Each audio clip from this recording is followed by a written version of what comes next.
ভজনটা কি খুব লক্ষ্য করতে হবে। এবার আমরা সিদ্ধান্তে এসেছি, আমরা সোপান বাইতে বাইতে প্রায় সৌধের উপরে উঠছি। এখানে আপনাদের নিবেদন করব যে আপনার এই কথাটি একটু কষ্ট হলেও ধ্যান দিয়ে শুনুন। ভজন সদ্গুরুদেবের চরণাশ্রয় হলো ভজনের প্রথম শব্দ। যদি ভজন করতে চান তাহলে শ্রীগুরুর চরণাশ্রয় অবশ্যই আপনাদের কর্তব্য। শ্রীগুরু চরণাশ্রয় ব্যতীত ভজন শুরু হবে না। আচ্ছা, আপনি যদি মেডিকেলের বই বাড়ি বসে বসে পড়েন, আপনি এমবিবিএস এর স্বীকৃতি পাবেন? ওই একই বই যদি আপনি কোনো মেডিকেল কলেজে পরীক্ষায় উত্তীর্ণ হয়ে পড়াশোনা করেন,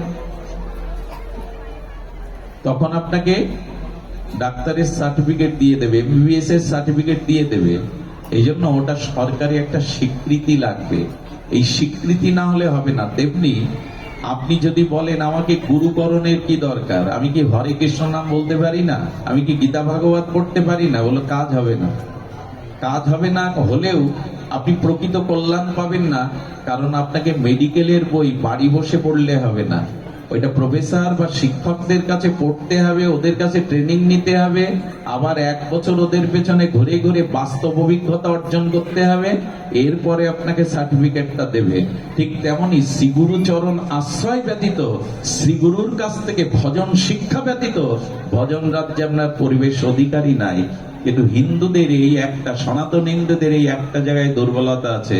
বাচ্চার গান শেখানোর জন্য গানের মাস্টার, ফুটবল খেলা শেখানোর জন্য কোচার, ক্রিকেটার করবে বলে কোচার, এমনকি অঙ্ক শেখানোর জন্য অঙ্কের মাস্টার, ইংরেজির জন্য আলাদা মাস্টার। এখন তো বাচ্চাদের সে পড়তে পড়তেই সারাদিন চলে যায়। সব বোঝেন যে তবলা বাজাতে গেলে মাস্টার লাগে, ক্রিকেট শিখতে গেলে কোচার লাগে, ফুটবল শিখতে গেলে কোচার লাগে, প্রশিক্ষক লাগে, অঙ্ক শিখতে গেলে অঙ্কার মাস্টার লাগে। মানুষ হতে গেলে, যে ভগবানের জ্ঞান অর্জন করতে গেলে যে গুরু লাগে, এটাই আমাদের পরিবারের, হিন্দু পরিবারের অনেকেই মনে করেন আরে দীক্ষা আবার কি, দীক্ষা আবার কি, পড়াশোনা কর, ডিগ্রি অর্জন কর, চাকরি বাকরি কর, দীক্ষা আবার কি। আর এখন দীক্ষা নেওয়া সময় হয়নি। 5 বছর বয়সের বাচ্চাদের কানে একটু হরিনাম দিয়ে দিতে হয়, ওই বীজটা ভেতরে দিয়ে দিতে হয়। যেমন বর্ষাকালে, বর্ষায় স্নাত হলে মাটির গহ্বরে যে বীজগুলো লুকিয়ে থাকে, বীজ ওটা অঙ্কুরিত হয়, হয় কিনা? বর্ষাকালে অনেক আগাছা জন্মায়, বীজগুলো ছিল বলে, জল পেয়েছে বলে। বীজ না থাকলে অঙ্কুর হতো না।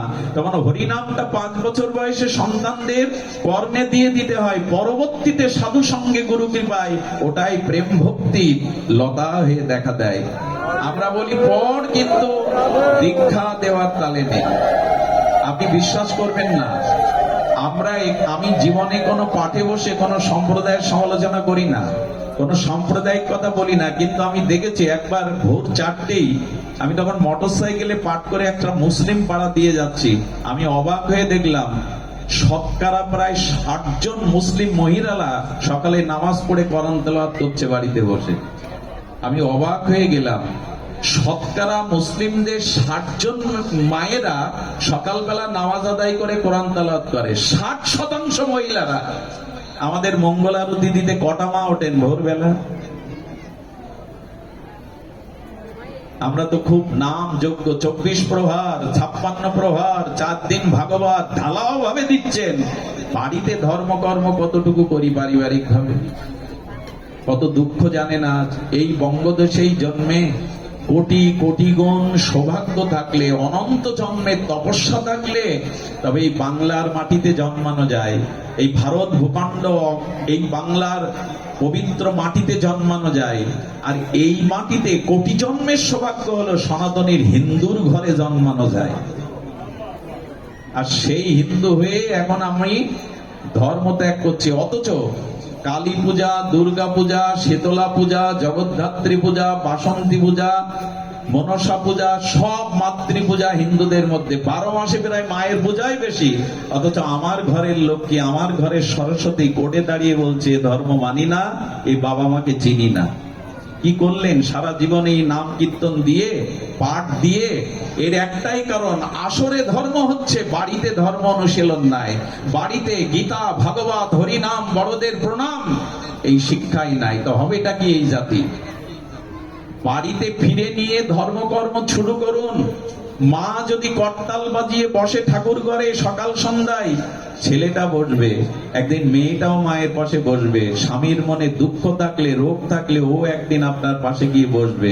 আর ওখানের একটা ভগবানের নাম, একটা দিব্য বাণী আপনার জীবনে কল্যাণ আনবে। তাই বলি কি, দীক্ষা শিক্ষা নিয়ে পরিবারে একটু ধর্মচর্চা শুরু করুন।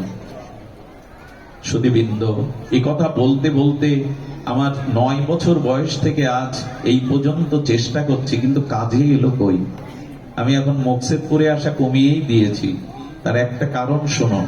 বলে কারণ অন্য কিছু না, অধিক দিন ভাগবত পাঠ করেও যদি দেখা যায় কারো মধ্যে ভজন আসেনি, পরিবর্তন আসেনি, স্বভাব সংস্কার আসেনি, তবে সেখান থেকে পিছিয়ে যায় নিজের ব্যর্থতায়, যে আমি জাগাতে পারিনি, আমি ব্যর্থ হয়েছি, আমি জাগাতে পারিনি এই মানুষগুলোকে।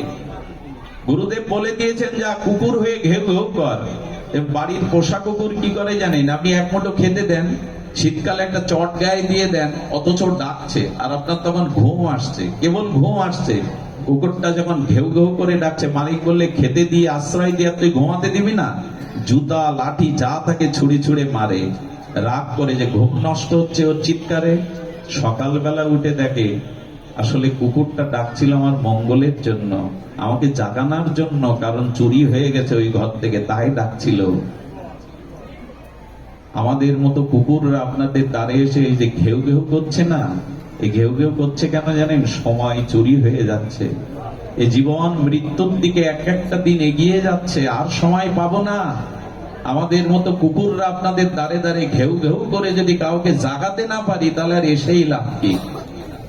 এইভাবে এসে লাভ কি? কষ্ট করে যদি ঘেউ ঘেউ করে আপনাদের মঙ্গলের জন্য জাগাতে না পারি। ভজন শুরু হবে সদ্গুরুদেবের চরণ আশ্রয়ে। সুধীজন, ভজন শুরু হবে। আপনি জাহাজ পেলেও সমুদ্রের ওপারে যেতে পারবেন না, কারণ নাবিক দরকার। উত্তাল তরঙ্গায়িত পদ্মা নদীতে আপনার হাতে নৌকা দিলেও, হাল দিলেও আপনি পদ্মার ওপারে যেতে পারবেন না, কারণ নৌকা বাইতে জানেন না, ওখানে কান্ডারি লাগবে। তেমনি মৃত্যুময় সংসার পার হওয়ার জন্য কান্ডারি রূপ গুরুদেব লাগবে। শ্রীগুরু ছাড়া আপনি এক পাও পার হতে পারবেন না। এই জন্য শ্রী গুরুদেব চাই, গুরু কৃপা চাই। গিরিদেহবাদ্যং সুলভং সুদুর্লভং পলবং সুকল্প গুরুকর্ম ধারণম ময়া অনুকূলেন নবস্য তেরিতাং পুমাং ভবদ্দিং নতরেৎ স আত্মহা। এই নিরীদেহ পেয়েছো, মনুষ্য দেহ পেয়েছো, এটা আদ্য, এটা শ্রেষ্ঠ, এটা দুর্লভ, কিন্তু সুলভে পেয়েছো ভগবানের কৃপায়। এখন গুরুদেবকে কান্ডারি না করলে, হরিনাম হরিকথার পালে বাতাস তুলে না দিলে, তুমি যে মৃত্যুর ওপারে যেতে পারবে না, ভগবান রাজ্যে যেতে পারবে না। তাই সদ্গুরুদেবের চরণাশ্রয় পূর্বক, কৃষ্ণ মন্ত্রে দীক্ষাদি পূর্বক আপনার দ্বিতীয় কাজ হবে 3টে জিনিসের নিষ্ঠা। এটা খুব মন দিতে হবে। কয়টা নিষ্ঠা বললাম? ভজন অনন্ত প্রকার, অনেক প্রকার। আমি আপনাদের, মা ঘুমাবেন না, অনেকের ঘুম আসছে, দয়া করে ঘুমাবেন না। 3টে নিষ্ঠা রেখে দিন। দেখুন, যে যে পদে আছে, যে যে অবস্থানে আছে, ওখানে তার বাহ্যিক বা আন্তরিক অন্তরে কিছু লক্ষণ থাকতে হবে, কিছু প্রকাশ থাকতে হবে। না হলে ওই পদে, ওইখানে তাকে সেইখানে যোগ্য মানা যাবে না। একটু দৃষ্টান্ত স্বরূপ বলি। কি বললাম? যে ভজনের মধ্যে 3টে নিষ্ঠা আপনার চরিত্রে আসতে হবে, তবেই আপনি ভজনে প্রবেশ করতে পারবেন, তবেই আপনি ভগবানের কৃপা পাত্র হবেন। কটা বললাম নিষ্ঠা? যে যে পদে থাকে তার কিছু নিষ্ঠা দরকার। ধরুন পুলিশ, আচ্ছা পুলিশ যদি ইউনিফর্ম না পরে দাঁড়ায়, মানবেন? তাকে লুঙ্গি পরে দাঁড়ালে চিনতে পারবেন এ পুলিশ? তার মানে তার বাহ্যিক কিছু লক্ষণ থাকতে হবে। পুলিশের ইউনিফর্মে আবার ওদের র্যাঙ্ক লেখা থাকে, থাকে কিনা? এসপি কিনা, এটা লেখা থাকে না? র্যাঙ্ক একটা অলংকার তার, এটা হলো তার বাইরের অলংকার। এবং তার পোশাক, তার কাছে আগ্নেয় অস্ত্র থাকে কিনা? পুলিশের কাছে আগ্নেয় অস্ত্র থাকে কিনা? এগুলি থাকাটাই তার বাইরের নিষ্ঠা বা ওই পদের পরিচয়। আর অন্তর কিছু পরিচয় আছে, লোকের চোখ দেখলে বুঝবে অপরাধী কিনা, চোর কিনা, ডাকাত কিনা। এই গুণ থাকা চাই কিনা? এবং ওর বীর বিক্রম চাই কিনা? প্রশ্নের পরে প্রশ্ন করে আপনার দুর্বলতাকে ধরবার মতো তার মেধা থাকতে হবে কিনা? হবে কিনা বলুন? এটা তার ভেতরের পরিচয়, পরিচয় কিনা? আচ্ছা, নববধূকে কি দেখে বোঝা যায় যিনি সদ্য বিবাহিত পরিণত নববধূ? বোঝা যাবে তার হাতে মেহেন্দি থাকবে, পায়ে আলতা থাকবে, সিঁদুরটা নতুন দিচ্ছে তো একটু বেশি দেখা দেবে, তাই না?